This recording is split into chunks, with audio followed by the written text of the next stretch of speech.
Bonjour et bienvenue sur cette traduction personnelle et non officielle de l'épisode La science et la foi, tiré du podcast de Tim Mackie à la découverte de mon étrange Bible.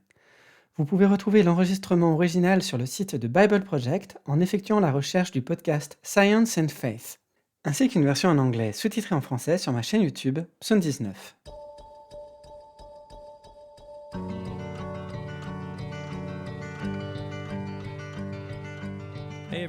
Bonjour tout le monde, je suis Tim Mackie et ceci est mon podcast à la découverte de mon étrange Bible.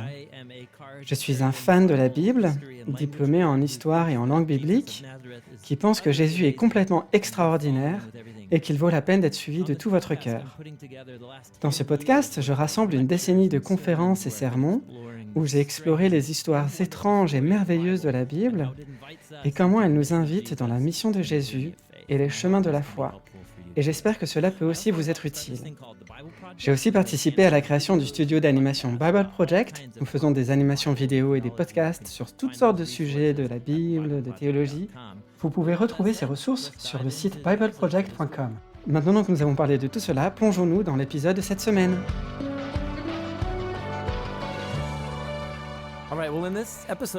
Bien, dans cet épisode, nous allons explorer et nous concentrer sur un sujet qui a été particulièrement controversé dans la culture occidentale moderne. Il s'agit de la tension, ou du moins la tension apparente, entre la science et la croyance religieuse. Un point central de cette controverse dans la culture occidentale moderne a été ce débat entre la représentation scientifique de l'origine de la vie ou celle de l'univers, avec les croyances ou convictions religieuses tenues par les communautés judéo-chrétiennes à propos de la création, Dieu en tant que créateur de l'univers et de toute la vie. Comment, quand et par quel processus tout cela s'est produit? Cela n'a jamais été une question brûlante pour moi quand j'étais un nouveau converti à Jésus. J'ai juste supposé que ces problèmes avaient tous une solution, je ne m'en souciais pas vraiment.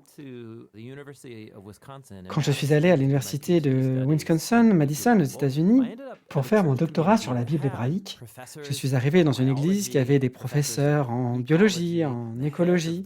Le directeur du département de biologie était l'un des anciens de cette église.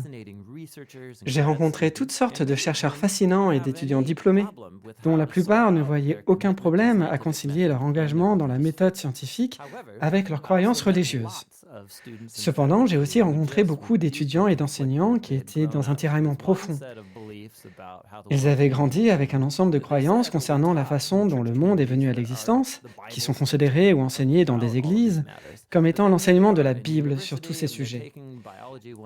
Mais les voilà à l'université, où ils apprennent le b.a.-ba de la biologie, les mécanismes de l'évolution par lesquels les espèces se développent et se diversifient, et ils se demandent comment tout ceci s'accorde ensemble. Certaines personnes compartimentent ces deux domaines, d'autres personnes rejettent leurs croyances religieuses et ne prennent que le chemin de la science, d'autres encore enfouissent leur tête dans le sable et n'écoutent pas ce que la recherche scientifique leur dit en raison de leurs croyances théologiques, ou certaines personnes essaient carrément d'ignorer ce paradoxe apparent et espèrent qu'il disparaisse. Donc ce que nous avons fait à l'église de Black Hawk, quand je travaillais là-bas, c'est que nous avons organisé une conférence autour de la science et la foi. Et nous avons invité plusieurs professeurs d'université pour enseigner sur ces sujets à propos de cette tension. Nous l'avons fait un samedi et ne sachant pas ce qui se passerait. Et des centaines d'étudiants et d'enseignants et de personnes intéressées dans toute la ville sont venus. C'était vraiment une expérience incroyable et nous avons tous beaucoup appris. Donc ce qui suit est une conférence que j'ai donnée.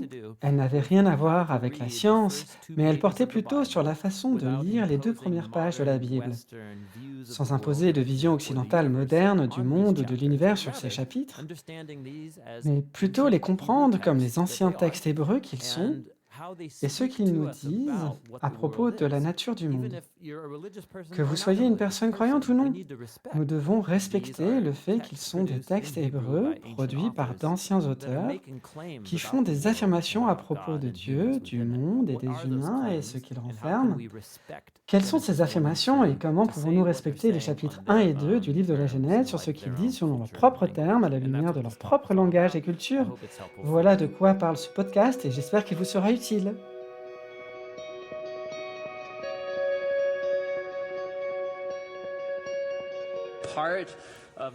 Une partie de la raison qui a piqué votre curiosité lorsque vous avez entendu que nous organisions cette conférence ou que vous avez vu les affiches est qu'il y a quelque chose dans votre parcours personnel qui vous pousse à croire qu'il y a une tension entre la science et la foi, ou du moins une tension apparente. Quelque part, le long de nos parcours, nous sentons qu'il y a un problème et nous cherchons à résoudre ce problème d'une manière ou d'une autre. Et je crois qu'il y a quelque chose à propos de cette tension qui vous a poussé à payer 7 dollars pour venir aujourd'hui. J'aimerais essayer de décrire ce qu'est cette tension. Dans toutes les sessions d'aujourd'hui, nous allons tenter de cerner cette tension, ou plutôt de donner des moyens de reconnaître que ce n'est qu'une tension apparente et non pas une tension réelle. C'est un peu ce que nous allons tenter de faire aujourd'hui de différentes façons. Nous avons nommé la conférence La science et la foi, non pas des amis ou des ennemis, mais des partenaires réfléchis. Car l'intime conviction de tous les orateurs ici, c'est qu'il n'y a pas de conflit fondamental entre une croyance religieuse engagée profonde et la méthode scientifique, la recherche scientifique. Je suis convaincu que cela provient d'une tension apparente et non d'une réelle tension. Et cette tension vient de cela. Et ceci pourrait bien être une des tensions principales qui serait à l'origine de cette tension entre la science et la foi.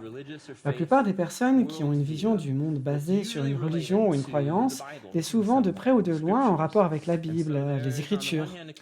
D'un côté, il y a la conviction selon laquelle ce que la Bible dit de l'origine du monde ou des humains, elle le dit, et il faut le prendre tel quel. Et de l'autre, il y a dans notre culture le discours de la recherche scientifique moderne sur l'origine du monde ou celle des humains, ce qui mène à une tension ressentie entre ces deux points de vue, qui peut être résolue de manière bien différente. Donc parfois, certaines disent que si la Bible est vraiment la parole de Dieu, alors la science, peu importe ce qu'elle dit, doit se conformer à tout ce que la parole de Dieu dit. Ou alors, vous pourriez avoir une sorte de mariage entre les deux, où la Bible ne dit pas vraiment ce que nous pensons qu'elle dit, et vous essayeriez de forcer la Bible et la science à s'accorder dans une sorte de relation. Ou alors, vous avez encore cette autre possibilité. Non, décidément, ces deux-là ne vont vraiment pas ensemble, choisissez l'un ou l'autre et poursuivez votre chemin. Je ne peux pas vous dire combien de tasses de café j'ai prises pendant mes 7 années passées au campus tous les jours, combien de tasses de café j'ai prises avec des étudiants et des étudiants diplômés, à Expresso Royal, Stephen Brew ou Starbucks, à aborder ce sujet avec des personnes qui avaient une crise de foi.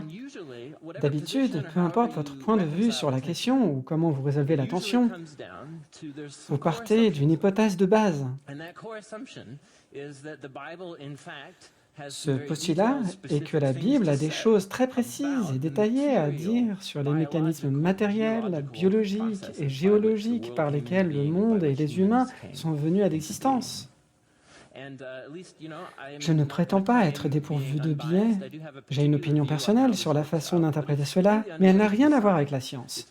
C'est plus en rapport avec ma recherche personnelle pour essayer de découvrir ce que peut bien être la Bible et ce qu'elle dit. J'ai l'impression que pour la plupart d'entre nous, c'est de là que vient la confusion. Que dit vraiment la Bible sur l'origine du monde et des êtres humains? C'est la question que tout le monde se pose, n'est-ce pas? C'est ce que j'aimerais bien aborder avec vous aujourd'hui. Parce qu'il me semble que cela engendre une confusion bien plus générale, non pas au sujet de ce que dit la Bible à propos de l'origine du monde, mais bien de ce qu'est la Bible, quel est son but et comment elle s'exprime. Donc si vous ne vous rappelez de rien de mon message, rappelez-vous ceci. C'est une observation basique qui a des répercussions énormes. La Bible est un texte ancien. Ok, je le savais déjà, la Bible est un texte ancien. Et alors? Non, non. Je suis convaincu que la plupart d'entre nous, alors même que nous disons que nous reconnaissons que la Bible est un texte ancien, la majeure partie d'entre nous ne traitons pas vraiment la Bible comme un texte ancien. Nous la traitons comme si elle était un texte contemporain. Il y a des raisons à cela.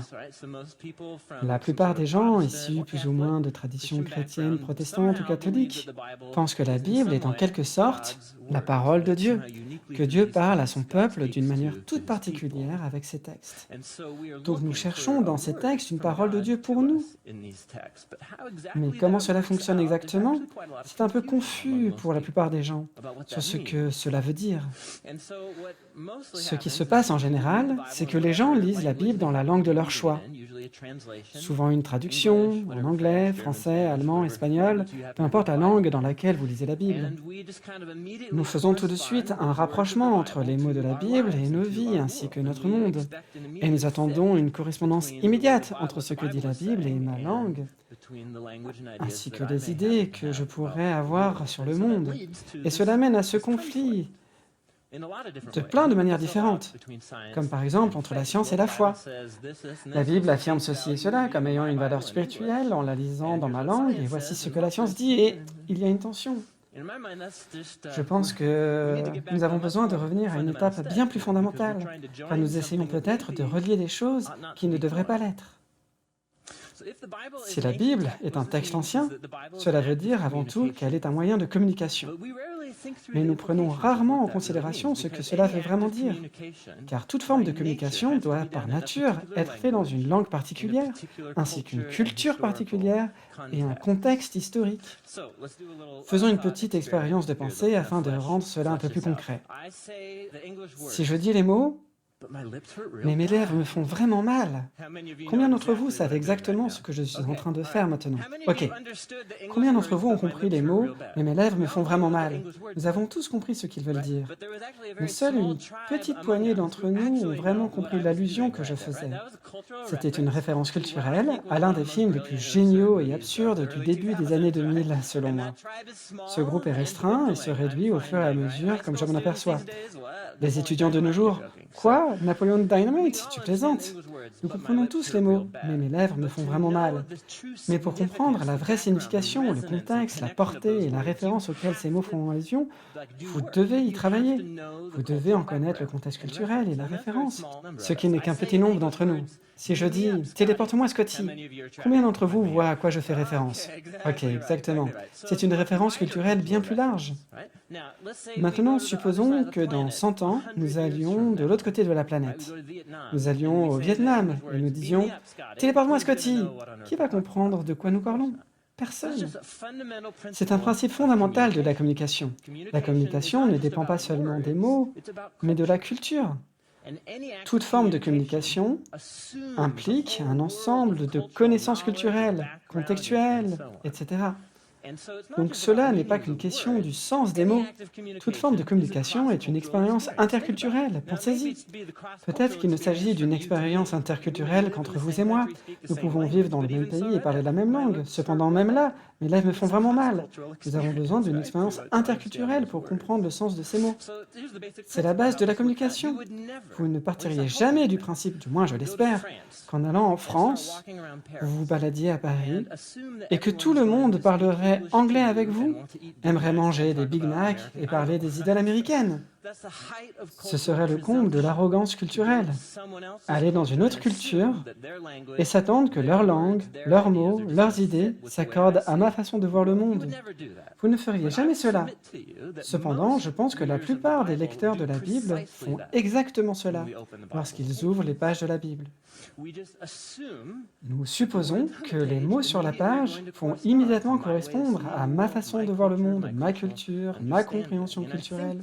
Je pense que c'est ce qui est à la base de notre perception d'une tension entre la science et la foi. Nous partons du principe que la Bible parle des origines du monde et de la manière dont nous y pensons. Pour moi, c'est une erreur fondamentale concernant la communication humaine. Lire la Bible est une expérience interculturelle. Cela veut dire que nous devons mettre de côté nos façons de voir le monde afin de nous plonger dans une autre vision culturelle de voir les choses. Lorsque nous lisons les premiers chapitres de la Genèse, nous entrons dans une culture moyen-orientale ancienne, la culture des anciens Hébreux, qui avait une vision du monde bien différente de la nôtre. Prenons un autre exemple. Nous avons fait « Mes lèvres me font vraiment mal »,« Téléporte-moi Scotty ». Que pensez-vous de celui-ci? Bereshit bara... Oh, désolé. Ah, ça tombe vraiment à propos. Voici une très bonne citation de John Walton qui résume bien ceci. Une communication efficace nécessite d'adopter un ensemble de mots, de termes et d'idées sur lesquels on s'est préalablement accordé, un espace commun de compréhension. Pour l'orateur, cela lui demande souvent de s'adapter à son audience, en utilisant des mots et des idées qu'elle peut comprendre. Pour l'audience, si elle n'est pas née dans la langue et la culture de l'orateur, cela lui demande de trouver un espace commun en cherchant des informations ou explications supplémentaires. Pour comprendre, mes lèvres me font vraiment mal. Vous avez besoin d'avoir une discussion avec moi sur Napoleon Dynamite et à quel point ce film est génial. Pour comprendre cette citation, il faut pour cela que vous fassiez un travail de recherche afin de comprendre ce que je veux dire. En d'autres termes, l'audience doit s'adapter à une nouvelle culture qui lui est étrangère. Prenons un autre exemple en hébreu. Avez-vous compris ce que j'ai dit? Oh, je suis désolé, c'est de l'hébreu ancien. Laissez-moi le traduire pour vous. Mais attendez, au moment même où je vais le traduire en anglais, le sens va changer. Car aucune langue n'a l'équivalent exact de ce qu'un mot veut dire dans une autre langue. Car les mots n'ont pas que leur sens littéral, ils ont aussi tout leur contexte culturel. Mais essayons de faire de notre mieux en le traduisant. Ce faisant, nous arrivons à 2 traductions équivalentes possibles. Au commencement, Dieu créa les cieux et la terre. Ou plus précisément, selon moi, quand Dieu commença à créer les cieux et la terre. Faisons une observation ici. Le mot « commencement » dans la première phrase de la Bible. Nous pensons au commencement comme un point dans le temps avant lequel il y a, qui sait, ce n'est pas le sujet, il s'agit d'un instant précis suivi d'une séquence d'événements chronologiques après cet instant. C'est ce que le mot « commencement » veut dire. Ce n'est pas le mot hébreu « réchit ». Réchit est un mot très vague. C'est très général. L'hébreu a un mot pour parler d'un instant précis d'où découle une suite d'événements. Ce mot est tequila. Mais ce n'est pas le premier mot de la Bible. Le premier mot est réchit, qui est aussi précis que l'expression « lorsque il y a longtemps ». C'est très général. C'est une période de temps non déterminée dans le passé. Donc, il y a longtemps, Dieu créa les cieux et la terre. Laissez-moi soulever une autre question. Le mot « terre ». Si je dis le mot « terre », à quoi pensez-vous? Qu'est-ce qu'il vous vient à l'esprit? Une planète, bien sûr. Un globe. Laissez-moi vous poser la question. Vous voyez la photo ici? Depuis combien de temps les êtres humains ont accès à l'image mentale de la Terre? La Terre faisant référence à un globe. Depuis combien de temps? Des années 1960 environ. Elle a été publiée dans les années 60. À quelle époque a été écrit le livre de la Genèse chapitre 1? Ah oui, il y a environ 3000 ans. Si vous vous imaginez un globe, ce serait comme aller en France en pensant que tout le monde parle anglais et a envie de parler des idoles américaines. Non, non, arrêtez, arrêtez. Vous importez votre vision du monde dans ce texte ancien. Nous devons respecter les auteurs et nous poser la question, comment le comprenaient-ils? Dans ce cas, le mot hébreu Eretz, le traduire par terre ne serait pas très judicieux, car aujourd'hui, cela fait penser à une planète. C'est la même chose avec les cieux. Nous pensons à l'univers, aux galaxies, aux nébuleuses ou à d'autres choses. Non, non, non. Pour quelqu'un d'il y a 3000 ans, que voulait dire le mot terre? C'est ce qui est là, sous nos pieds. Que voulait dire les cieux? Eh bien, c'est ce qui est là-haut. Donc, il y a bien, bien longtemps, je ne sais pas trop quand, avant maintenant, Dieu créa ce qui est en bas et ce qui est là-haut. Tout d'un coup, nous venons d'entrer dans une autre culture. Prenons un autre exemple du livre de la Genèse, chapitre 1, où le sens des mots mène à une compréhension culturelle. Le deuxième jour, nous allons en parler un peu des jours ici, de Genèse 1, verset 6, et Dieu dit qu'il y ait un rakia entre les eaux, et que cela sépare les eaux d'entre les eaux. Et Dieu fit un rakia, et il sépara les eaux qui sont en dessous du rakia d'avec les eaux qui sont au-dessus du rakia. Et la première question que vous vous posez est, que peut bien être un rakia? C'est quoi un rakia? Eh bien, tournons-nous vers nos traductions et voyons. Ah, ce n'est pas vraiment clair. La New American Standard et la NIV le traduit par étendu. La New Living Translation utilise le mot espace. La King James l'a traduit par firmament. Je n'ai aucune idée de ce qu'est un firmament. La New Revised Translation choisit le mot voûte ou dôme. Nous voilà bien avancés. Donc, qu'est-ce qu'un rakia? Le mot hébreu raka désigne le travail d'un forgeron. Cela fait référence au fait d'aplatir un morceau de métal sur une enclume. Par exemple, un forgeron aplanirait un bouclier en lissant sa surface. Le rakia est ce qui a été aplani et lissé. Avez-vous déjà remarqué que lorsque vous regardez le ciel, il y a cette espèce de grand dôme bleu?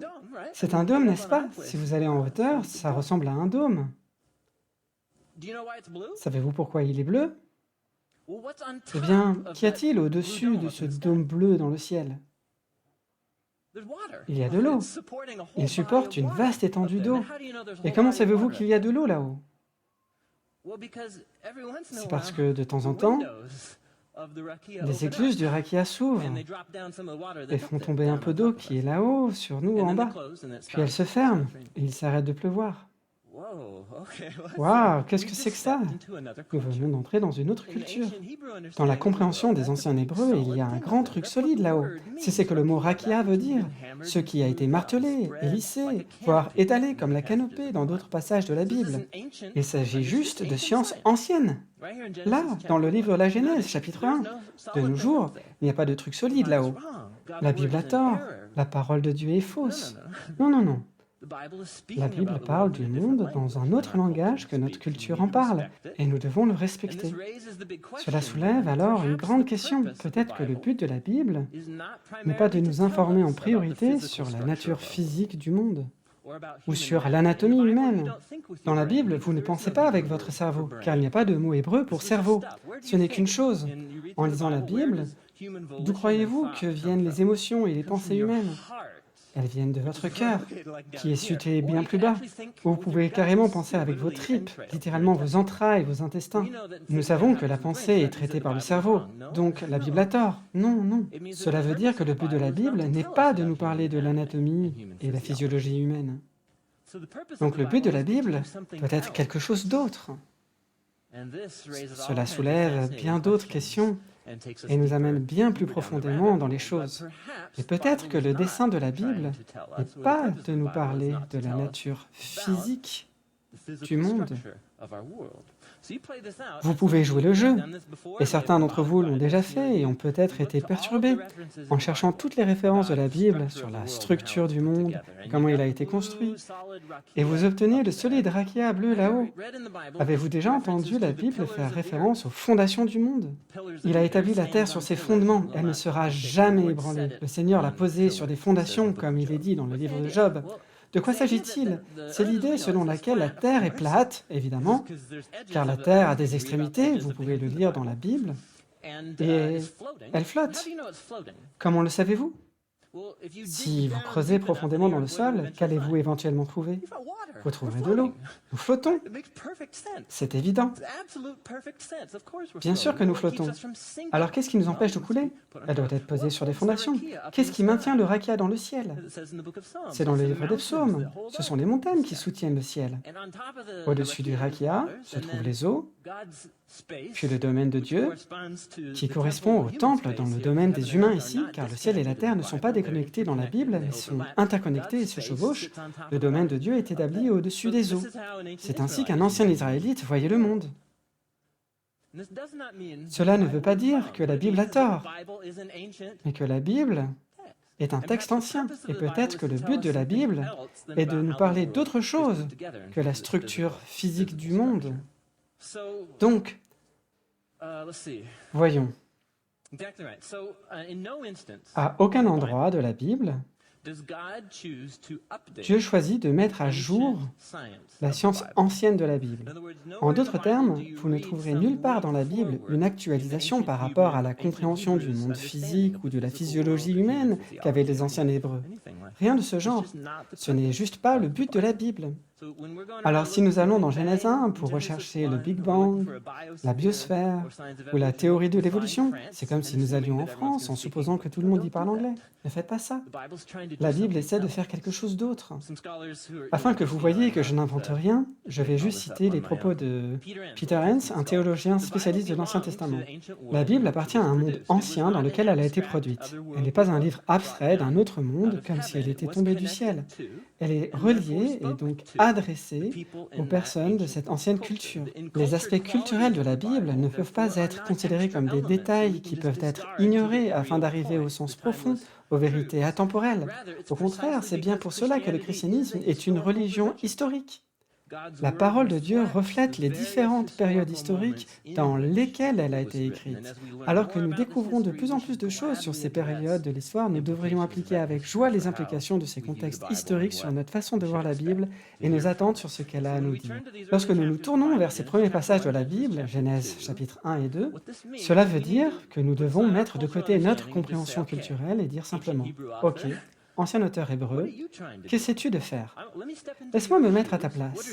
Qu'essaies-tu de me communiquer? » L'une des choses les plus intéressantes de ces 150 dernières années a été notre progression dans la compréhension de l'étude de la Bible, en particulier dans le domaine des recherches archéologiques, qui ont découvert des textes sur les anciens Égyptiens, les anciens Babyloniens, les Cananéens, voisins d'Israël, les Phéniciens, et ainsi de suite.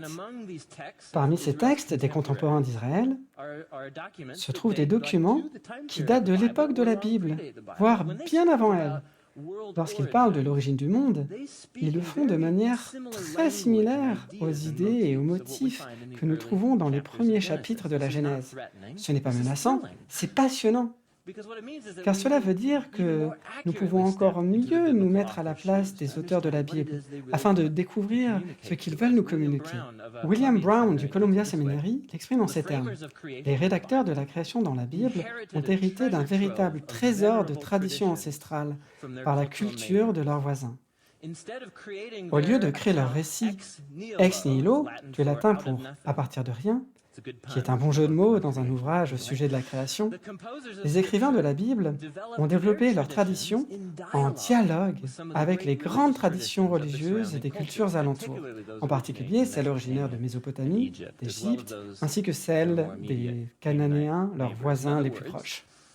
En d'autres termes, les récits de la création ne dialoguent pas avec la science moderne, et ces concepts scientifiques modernes, comme le Big Bang, le rayonnement fossile, l'ADN, ils ne parlent simplement pas à ces concepts et idées.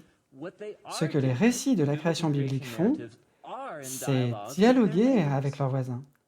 Ces premiers chapitres de la Genèse ont été écrits par des auteurs israélites hébreux s'adressant à leurs voisins babyloniens, égyptiens et cananéens, ce qui a généré des similarités que nous allons voir entre Genèse 1 et 2 et d'autres récits sur la création du Moyen-Orient, mais aussi des différences fondamentales. À la lumière de tout ce que nous avons dit, laissez-moi tenter de synthétiser la façon d'aborder Genèse 1 et 2, puis nous aborderons d'autres exemples. J'ai adapté cette synthèse du livre que nous avons à la vente en librairie, Science, Creation and the Bible, de Richard Carlson et Tremper Longman. Voici cette synthèse. Les premiers chapitres de la Genèse présentent deux descriptions détaillées de l'origine des humains et de l'univers dans le langage et des idées des anciens Hébreux. Ces textes ne devraient pas être tirés de leur contexte ancien et lus comme s'ils parlaient de façon littérale de l'univers ou des humains en termes scientifiques du XXIe siècle. Ils s'expriment avec la perception du monde qu'avait le Moyen-Orient ancien et devraient être interprétés dans ce contexte. Quand nous discernons le sens de ces textes dans leur contexte ancien, nous découvrons qu'ils dessinent une vision du monde, à propos de Dieu et sa relation avec le monde, à propos des humains et leur relation avec Dieu et le monde. Cette expression basique de la vision du monde transcende son contexte culturel ancien et inspire l'attention du peuple de Dieu en tout temps et en tout lieu. Les cosmogonies anciennes du Moyen-Orient, les récits sur l'origine du monde, dont Genèse 1 et 2 ne sont qu'un exemple. Mais il y a aussi celles des Babyloniens, des Égyptiens, des Cananéens, n'ont pas pour objectif principal de nous raconter les procédés géologiques, biologiques, ou de faire une description de l'origine de la matière de l'univers. Ce n'est pas le sujet de ces récits. Ces récits tentent de répondre à des questions bien plus profondes, comme qui sommes-nous? Où sommes-nous? Quelle est l'essence de l'univers? Qui sont ces dieux? Et quelle est notre relation avec eux? Quel est le sens de tout cela? Toutes ces anciennes cosmogonies du Moyen-Orient font des affirmations sur toutes ces questions. Genèse 1 et 2 font des affirmations révolutionnaires dans leur contexte ancien. Dans le temps qu'il nous reste, je vais m'arrêter sur certains points de Genèse 1 et 2, les lire dans leur contexte original, décrire comment ils auraient pu être interprétés dans ce cadre, puis essayer de cerner le principe de base de cette vision du monde. Bien, nous allons aborder quelques exemples. Si vous avez une Bible, vous pouvez la consulter, sinon il y aura aussi les textes affichés à l'écran dans Genèse chapitre 1. Lisons les 5 premiers versets de la Bible. Il s'agit de ma propre traduction, en m'inspirant de beaucoup de théologiens et autres commentaires de la Bible. Quand Dieu commença à créer le ciel et le sol était sauvage et hostile, et les ténèbres étaient à la surface des eaux profondes, et le souffle de Dieu était au-dessus des eaux. Et Dieu dit qu'il y ait de la lumière, et il y eut de la lumière. Et Dieu vit que la lumière était bonne, et il sépara la lumière des ténèbres. Et Dieu appela la lumière jour, et les ténèbres, il les appela nuit. Et il y eut un soir et un matin, un jour. C'est une fin dramatique, n'est-ce pas? Nous pouvons relever une chose ici. Avez-vous remarqué où se trouve le point dans cette traduction? Seulement un, n'est-ce pas? En hébreu ancien, il n'y a pas de point. Il n'y a que le mot « et ». Encore et toujours des « et ». Tout n'est que « et ». Si vous lisiez les récits historiques dans une traduction hyper littérale de la Bible, elle n'aurait jamais ou pratiquement jamais de point. Ce ne serait qu'une longue séquence d'événements, ce qui vaut la peine d'être relevé. Nous avons abordé le mot « commencement », puis le ciel et le sol. Ce qui vient après, dans la plupart de nos traductions, sont les mots « informe » et « vide ». Vous le voyez ici, au commencement, Dieu créa les cieux et la terre était informe et vide. C'est ainsi que le formulent la plupart des traductions. Je ne sais pas ce qui vient à votre esprit lorsque vous pensez à « informe » et « vide ». Cela nous vient d'une ancienne traduction anglaise de la Bible appelée Tyndale, une des premières traductions anglaises, avant la Authorized Version of King James en 1611. Informe et vide, si vous pensez déjà à une planète à cause de votre confusion de ce qu'est la Terre, alors je ne sais pas. Quand j'étais petit, je pensais à une sorte de planète d'argile flottant dans l'espace. Je ne sais pas, une sorte d'image bizarre qui vous vient en tête. Non, non, non. Le ciel, le sol. Il y a bien longtemps, Dieu créa ce qui est là-haut et ce qui est en bas. Et qu'est-ce qu'il y a en bas? Des problèmes, de gros problèmes. Qu'est-ce qu'il y a en bas? Ça a commencé en tohu vavohu. C'est une petite rime poétique. C'est pourquoi j'ai adopté la traduction d'Everett Fox, Wild and Waste, sauvage et hostile, pour garder cette rime. Tohu vavohu fait référence à un espace inhabité et inhospitalier pour la vie humaine. Si vous êtes un ancien hébreu, quel genre d'endroits sont inhospitaliers et inhabités? Qu'est-ce qu'il y a à l'est des anciens Israélites? Vous allez jusqu'à la mer Morte, vous passez la Jordanie actuelle, et puis, aussi loin que vous alliez, du moins tant que vous restiez en vie, qu'allez-vous voir? Tohu vavohu, le désert, c'est un immense désert. Tohu vavohu, dans Deutéronome 32:10, est traduit par « désert au hurlement effroyable ». Ce qui va suivre est très important. Les anciens Hébreux n'avaient pas de catégorie pour penser que l'univers puisse être le néant, puis que Dieu ait créé quelque chose à partir du néant. La catégorie pour rien est un concept moderne très sophistiqué. Je ne prétends pas du tout comprendre la physique quantique. Mais le peu que j'en ai compris, et même que tout le monde en ait compris, le rien n'existe pas vraiment, car même quand vous pensez qu'il s'agit d'un espace vide, ce n'est pas rien. Allez expliquer cela à vos enfants. Rien est un concept très sophistiqué. Les anciens n'avaient pas de catégorie pour cela. Quand ils pensaient à l'origine du monde, ce n'est pas quelque chose qui sort de rien, c'est comment se fait-il que nous ayons ce beau sol fertile dans lequel nous vivons? Il y a des plantes et nous avons la possibilité de le cultiver, car vous savez, à l'est d'ici, il y a le tohu vavohu. Et je sais bien que probablement tout n'a pas toujours été aussi beau et prospère ici. Donc quand il se représentait le monde, il se l'imaginait commencer par un désert sauvage aux hurlements effroyables. Vous vous tournez vers les Babyloniens, les Égyptiens, vous lisez leurs récits cosmogoniques. Il commence toujours précisément par une sorte de désert hostile. Puis les dieux ou Dieu apportent la vie, le potentiel pour qu'elle s'épanouisse à partir d'un désert hostile. C'est exactement ce que nous voyons ici dans Genèse chapitre 1. Ils discutent avec leurs voisins babyloniens. Nous trouvons des ténèbres et un désert aux hurlements effroyables. Mais nous trouvons aussi le souffle de Dieu au milieu de ces ténèbres dans ce désert aux hurlements effroyables. Si vous le voulez bien, mettez avec moi votre main contre votre bouche tout proche et dites avec moi bonjour. L'avez-vous senti? Dites-le encore bonjour. Vous l'avez senti? Qu'est-ce que c'est? C'est votre rouar. C'est le mot souffle, souvent traduit par esprit. Quand nous parlons, nous expirons un peu de notre rouar. Donc l'Esprit de Dieu est là-bas, en train de survoler ce sombre désert aux hurlements effroyables. Et quelle est la première action du Dieu de la Bible? Il parle. La symbolique est interconnectée avec le souffle, l'Esprit, dans ces premières phrases de la Bible. Donc Dieu parle, et qu'est-ce qu'il amène à l'existence par sa parole? La lumière. Attardons-nous là-dessus. Dans une vision scientifique moderne, qu'est-ce que la lumière? C'est une onde, une particule? Je ne sais pas, résolvez ce mystère. Nous avons un terme technique pour parler des plus petits paquets d'énergie que nous appelons lumière, et ce terme est photon. Des photons. Oh, Dieu est en train de créer des photons ici. Non, Dieu n'est pas en train de créer des photons. C'est comme aller en France et... Vous voyez ce que je veux dire?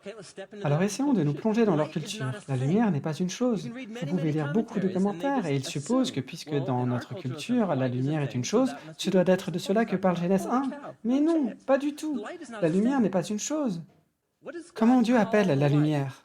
C'est notre premier indice. Dieu n'appelle pas la lumière photon. Comment l'appelle-t-il? Jour. Qu'est-ce que le jour? Le jour n'est pas une chose. Dieu n'est pas en train de créer ou fabriquer quelque chose ici. Qu'est-ce que Dieu fait? Il est en train d'établir des séquences de l'écoulement du temps, le jour et la nuit. Pour qui les mots jour et nuit ont du sens? Pour nous. Le jour et la nuit font partie de notre compréhension du fonctionnement du monde et de son sens. Quelles sont les briques élémentaires qui permettent aux choses de pousser, s'épanouir et qui permettent aux humains de faire ce qu'ils font? Comment est-ce possible que la séquence du jour et de la nuit se reproduise chaque jour de façon si régulière et cohérente? Cela permet à nos vies d'avoir du sens. D'où cela vient-il? Qui a ordonné ce rythme au monde? Le Dieu d'Israël l'a fait. Donc Dieu ne crée pas quelque chose ici.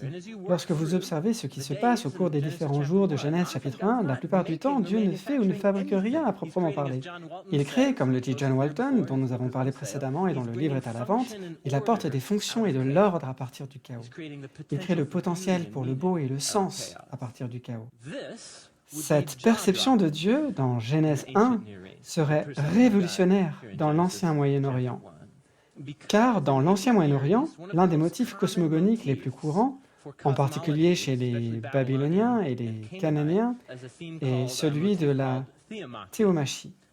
Il s'agit de deux mots grecs, théo, Dieu, machi, guerre.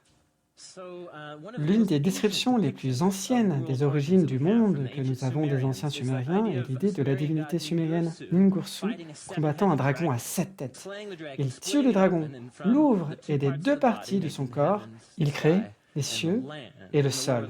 En bas à gauche, vous voyez une ancienne représentation du dieu Marduk. Il combat cette ancienne déesse Tiamat. Tiamat est la divinité des eaux. C'est une histoire célèbre dans le récit de la création babylonienne, Enuma Elis. Il est particulièrement violent.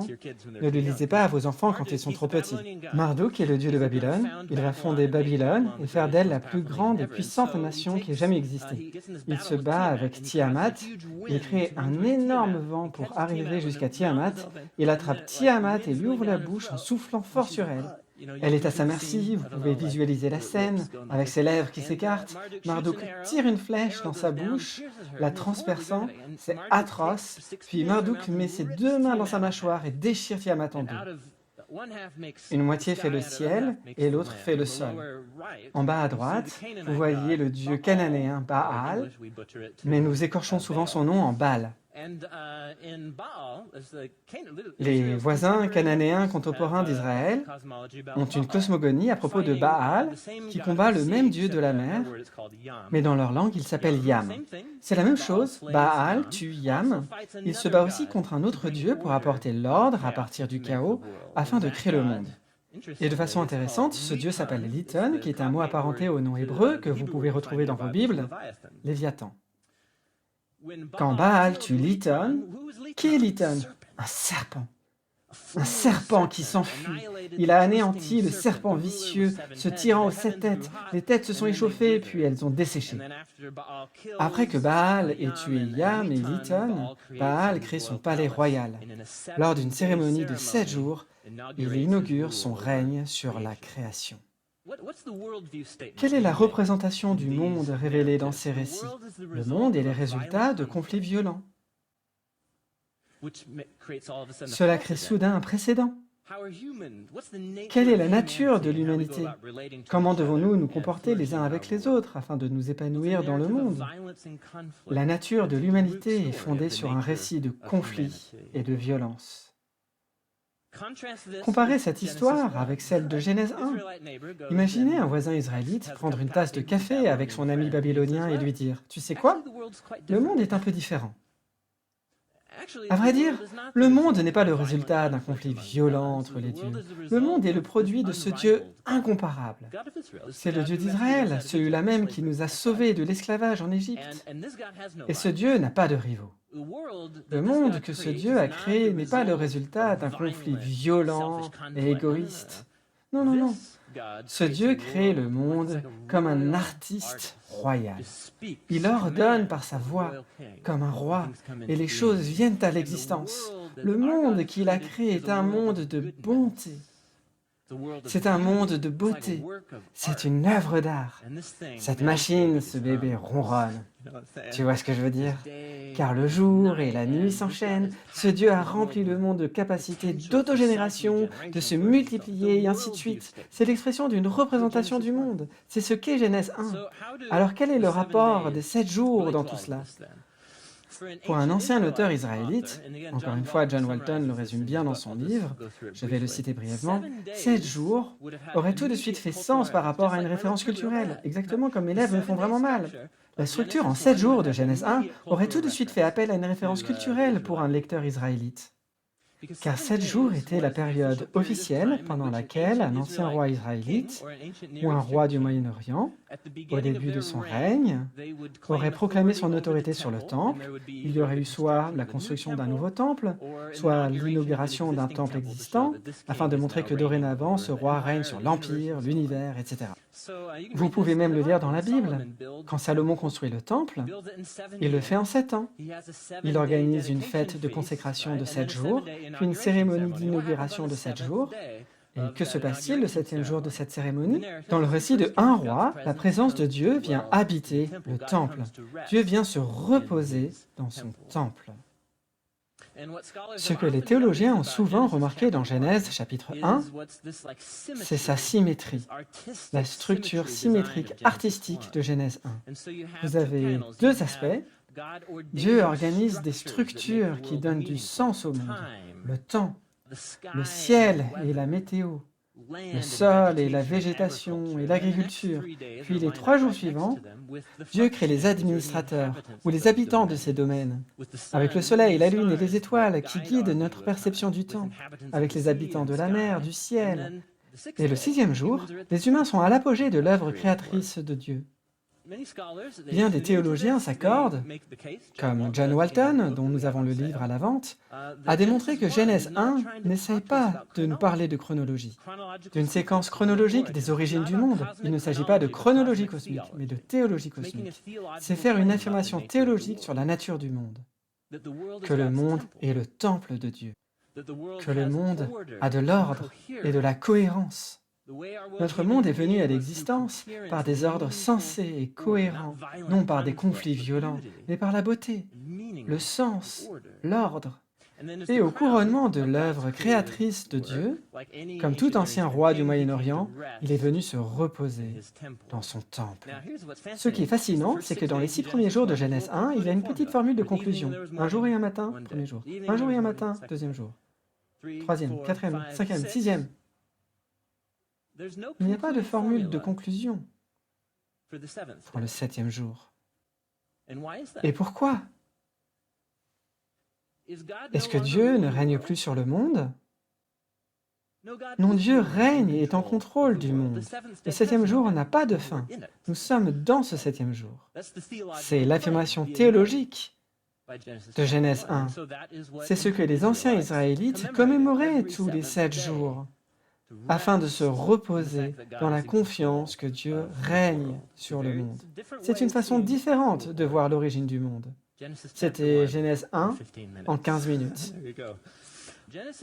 Genèse 2, les théologiens en sont conscients depuis longtemps. Genèse 1 et Genèse 2 ont 2 récits distincts en ce qui concerne l'origine des humains. C'est un sujet de controverse particulièrement brûlant au sein des théologiens protestants et évangéliques de l'Ancien Testament. Dans Genèse 1, vous avez une séquence d'événements où vous avez le sol, les plantes, les animaux, et où les humains sont l'apogée de la création, en Genèse chapitre 1. Dans Genèse chapitre 2, l'homme vient en premier, puis il entretient le sol pour l'agriculture, puis les animaux sont créés, puis la femme. Donc 2 vues distinctes, et l'auteur nous les expose toutes les 2 clairement.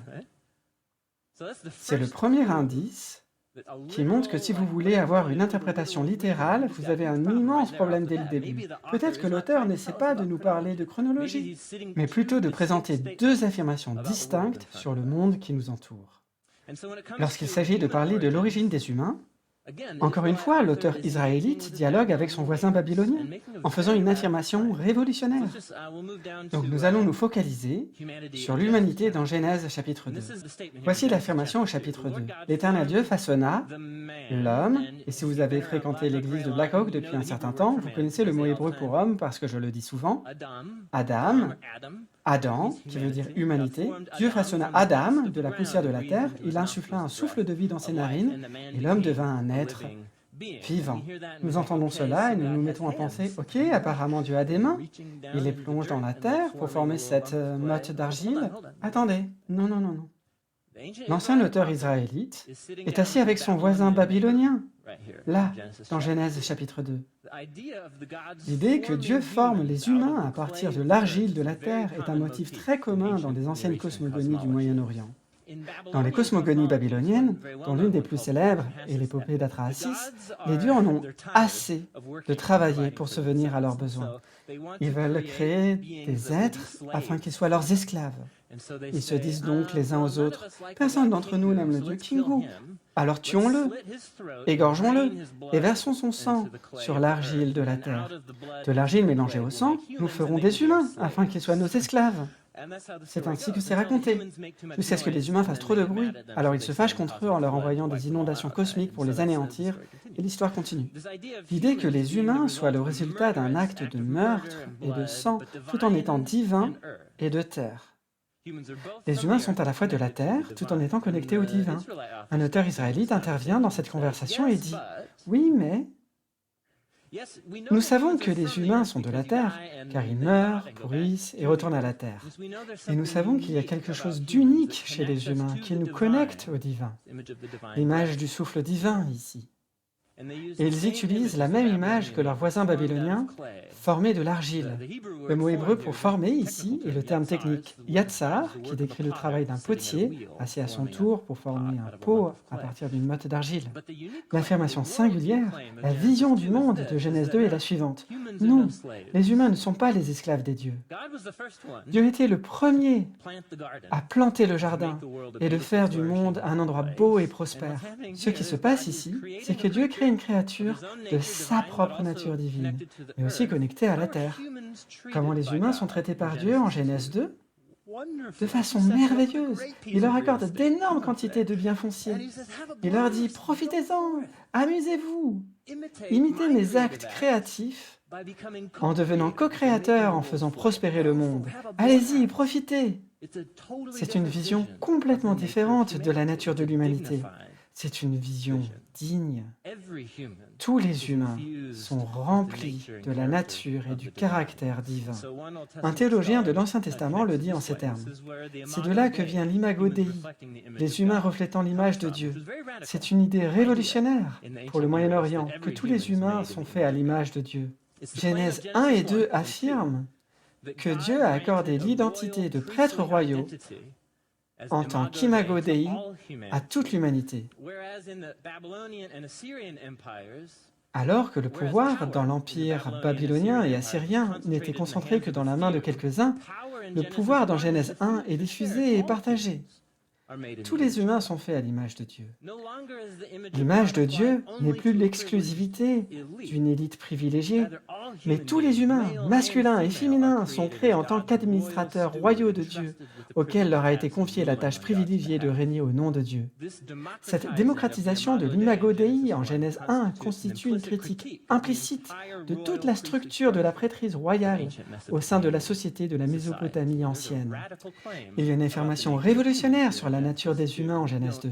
Nous ne l'entendons pas, car nous nous arrêtons à « Tu as des mains et il fait de l'argile ?» Mais non! Allez en France et apprenez à parler français. Apprenez ce que ces auteurs sont en train de faire dans leur contexte. Cela soulève cependant des questions sur l'origine des humains, la relation entre Adam et Ève, et ce genre de choses. Le spectre actuel de perspectives que nous pourrions prendre pour penser à Adam et Ève, et ainsi de suite. Pour conclure, laissez-moi résumer très brièvement. D'un côté, vous avez une vue, partagée entre autres même par des théologiens évangéliques conservateurs. Vous avez Adam et Ève, considérés comme des personnages de romans dont le but de l'histoire est de décrire la difficulté qu'a toute l'humanité à résister à la tentation. À l'autre extrémité, vous avez ceux qui pensent qu'il s'agit d'un récit historique, tout comme le livre des rois ou les évangiles du 1er siècle à propos de Jésus, et qu'il parle d'un couple de personnes ayant vraiment existé, d'endroits concrets, de la façon dont le péché et la mort sont entrés dans le monde. Et entre ces deux extrêmes, vous avez l'idée selon laquelle il y a un vrai début à l'humanité. Oui, les humains ont une véritable origine. Ils reflètent le divin d'une certaine manière. Nous avons une responsabilité morale et nous avons moralement échoué. Mais le style narratif de Genèse 2 ne décrit pas littéralement ces événements réels. Il y a un large spectre d'interprétation. Et si vous avez des questions à ce sujet, je vous encourage à les poser pendant la session de questions-réponses. Pour conclure, le principe de base est que la Bible est une parole humaine, la Bible est une parole divine. En tant que parole humaine, cela implique que nous devons utiliser tous les outils de réflexion à notre disposition pour comprendre le contexte ancien, son impact et ses filiations avec les récits bibliques de la création, qui étaient intentionnels par leurs auteurs. Notre compréhension va continuellement progresser, car nous n'avons pas le privilège de la compréhension ultime. C'est pourquoi nous gardons toujours une certaine flexibilité par rapport à nos interprétations, car la connaissance et la compréhension humaine progressent toujours, c'est notre tâche divine, alors que nous nous épanouissons dans le monde de Dieu. La Bible est une parole humaine, cela ne devrait pas nous faire peur, mais plutôt nous passionner et nous réjouir et nous motiver à faire quelques recherches lorsque nous lisons la Bible. Mais la Bible n'est pas qu'une parole humaine, j'ai la conviction qu'elle est également une parole divine. Donc tous nos efforts continuels consacrés à la recherche contextuelle, l'étude de la Bible, doivent être au service de l'écoute de cette voix divine qui, au travers des millénaires, s'adresse à chacun d'entre nous, ses auditeurs. C'est la voix qui nous dit qui nous sommes, quel est le but de ce monde. C'est la voix qui nous appelle à répondre. En tant que lecteurs attentifs des Écritures, c'est la voix à laquelle nous devons porter le plus d'attention.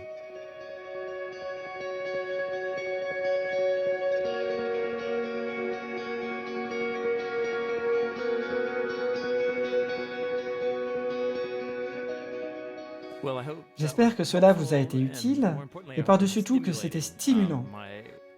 Mon plus grand souhait est que vous vous posiez énormément de questions maintenant et que vous éprouviez le besoin de reconsidérer tout un tas de choses que vous pensiez déjà connaître. Et ça, c'est génial. Si vous cherchez plus de ressources, j'ai fait un certain nombre d'autres conférences sur le même sujet. Elles arriveront plus tard sur le podcast à la découverte de mon étrange Bible. Si vous aimez lire, laissez-moi vous suggérer quelques livres. L'un d'entre eux est un livre auquel j'ai fait référence pendant la conférence. Il est écrit par le théologien spécialiste de l'Ancien Testament John Walton. Le livre s'appelle Le monde perdu de Genèse 1. Cherchez-le sur Amazon. Il va changer pour toujours votre façon de lire Genèse 1 à la lumière de son ancien langage et contexte hébreu. Si vous cherchez quelque chose de plus accessible, qui ne va pas autant en profondeur dans la langue originale et sa culture, il y a le livre dont le titre est l'un de mes préférés sur le sujet. Au commencement, nous avons mal compris. Interprétons Genèse 1 dans son contexte original. Il est écrit par deux pasteurs, Johnny V. Miller et John N. Sudden. Il est destiné à tous les publics, peu importe vos connaissances ou manque de connaissances sur la Bible. C'est une introduction très instructive sur ce débat. Il aborde en particulier les raisons pour lesquelles ce sujet a été si chargé politiquement et émotionnellement dans l'histoire de l'Église aux États-Unis. C'est une étude très intéressante sur cette question. En dernier lieu, un livre récent mène la conversation dans une nouvelle direction. Il est écrit par un scientifique et un théologien, Scott McKnight, qui est spécialiste du Nouveau Testament, et Dennis Venema, qui est un scientifique spécialisé en génétique. Le livre s'intitule Adam et le génome, lecture des Écritures après la science en génétique, très éclairant. Il est centré non pas uniquement sur l'origine du monde, mais plus particulièrement sur celle des humains et comment elle est connectée à tout ce débat. J'aborderai encore le sujet de la science et la foi dans les prochains épisodes du podcast À la découverte de mon étrange Bible.